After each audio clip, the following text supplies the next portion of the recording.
Today, I want to start this video off by sharing with you a bit of good news. Lieutenant Colonel Johnny Thompson of the 5th Battalion Royal Regiment of Scotland has officially been promoted by His Majesty King Charles.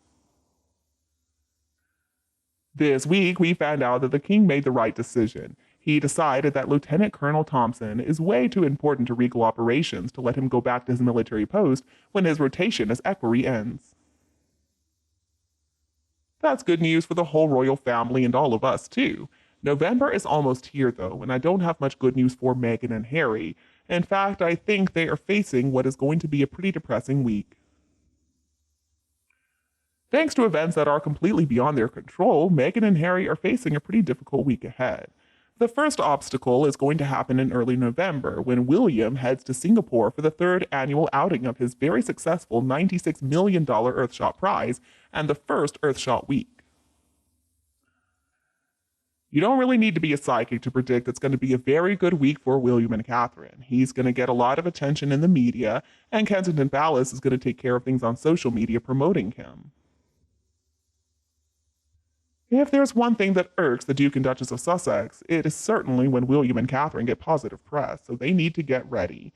Harry's going to have to deal with all the positive press coverage about just how amazing his older brother has become. It's going to be difficult for Harry to not be reminded of everything that he and Meghan gave up when they decided to walk away from their royal duties. They gave up the connections, they gave up the money, and they gave up the awesome power of royalty. And then, the day after the prize is held in Singapore on November 7th, and before they've even cleaned up all that green biodegradable confetti, the spotlight is going to swing to a Tampa, Florida courtroom on November 8th. Samantha Markle is suing Meghan for defamation. Is this an event that Meghan is ready for? Probably not. Samantha's court filing reads, according to Newsweek, alleges that Meghan continues to participate in and perpetuate the lies around her family and upbringing. That suggests to us that things are going to get nasty. Meghan's lawyers are trying to get the case thrown out. They are describing it as Samantha attempting to turn a personal grudge into a federal case. But the discovery is actually the really messy part in all this. If the judge rules that the case can proceed, this would trigger the discovery process, which, according to Newsweek, would involve Meghan having to hand over to her half-sister private texts, emails, and other documents relevant to the case. And this should have Meghan shaking in her boots about right now. Remembrance Sunday comes on November 12th, and on that day, the remaining working members of the royal family, there's not many of them, but anyway, they're going to get together for the annual service at the cenotaph. And of course, that's going to bring up some difficult emotions for Harry. Over and over again, Harry has discussed the keen role his time in the military played in his personal evolution, and he has made supporting veterans an important part of his charitable work. But this annual day of reflection that is dedicated to people who have served is one that Harry has not been officially allowed to participate in for years now. There was quite the commotion back in 2020. That was the first Remembrance Sunday after Meghan and Harry had left for California. Back then, we learned that Harry had requested permission for a wreath to be laid on his behalf, and that's a request that Buckingham Palace did not approve. It was a decision that, according to the Times, left Harry deeply saddened. And that was also the year that some genius inside Team Sussex had a great idea to stage their own royal commemoration. So Harry and Meghan brought along a professional photographer and headed to an LA cemetery. When they were there, Meghan and Harry laid flowers on the graves of a couple of Commonwealth soldiers, and they then released the images to the entire world. We were supposed to say, oh, how thoughtful, how touching that they would do that. They were trying to get some good PR for themselves.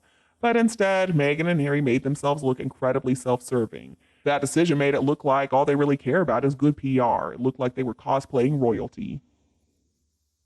So how is Harry going to feel on November 12th of this year?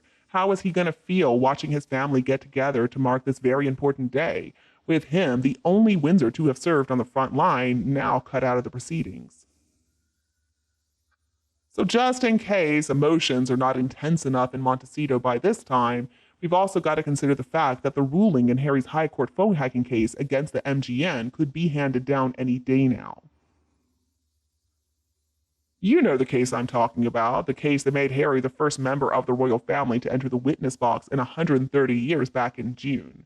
Without a doubt, it has been a busy year for everybody in the royal family, but just wait, there's even more.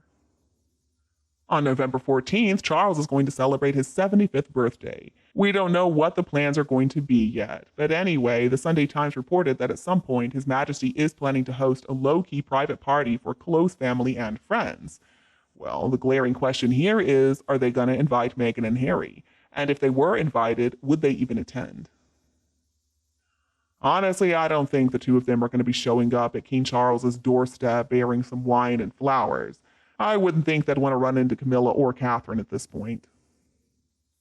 Just imagine how awkward the small talk would be. But anyway, in all probability, Charles's birthday is going to end up being high on organic seed cake and very low on emotional reconciliation with Harry.